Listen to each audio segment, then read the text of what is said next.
అరే మీకు మొన్న ఆపరేషన్ సింధూర్ది నొప్పి సరిపోనట్టున్నది, ఇంకొక అటాక్ చేస్తే సచ్చుకుంటారు. అప్పుడు డబుల్ మీనింగ్ ట్రిపుల్ మీనింగ్ ఏముండవు, సింగిల్ మీనింగే ఉంటుంది. ఏడ్చుకుంటా కూర్చుంటారు కూడా.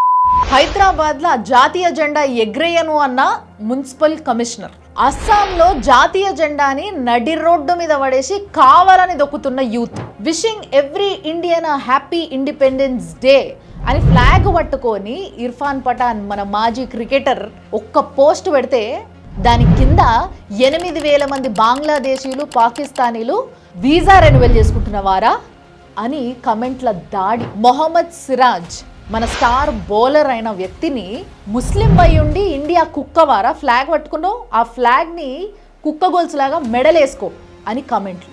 మీలాంటి దరిద్రులే దేశంలోకి జొర్రి అసలు పర్మిషన్ లేకుండా వీసా లేకుండా సిగ్గు శరం లేకుండా మా దేశం మీద పడి మా పేదల తిండి తిని బతుకుతున్నారు. సిగ్గు లేకుండా మా ఇండిపెండెన్స్ డేని పట్టుకొని వీసా ఎక్స్టెన్షన్ డే అంటున్నారు. ఇంకా ఆపరేషన్ సింధూర్ అని ఒకడు నవ్వుతున్నాడు. అసలు ఏం జరిగిందో వాడిని ఆ స్పాట్లో పెట్టి చూపియాలి, సస్తాడు గుండాయి సప్పుళ్ళకి. నెక్స్ట్ చూడండి వీని బలుపు చూడండి. షోయింగ్ ఇస్ ఫేక్ డాక్యుమెంట్స్ అంటే ఇండియా ఫ్లాగ్ నీకు ఫేక్ డాక్యుమెంట్ లాగా కనిపిస్తుందారా? మీ కరెన్సీరా, మీ కరెన్సీ ఫేక్ డాక్యుమెంట్. ఇంకొన్ని రోజులైతే దానికి వాల్యూ లేకుండా అవుతుంది, మీరు దిక్కు లేకుండా అవుతారు.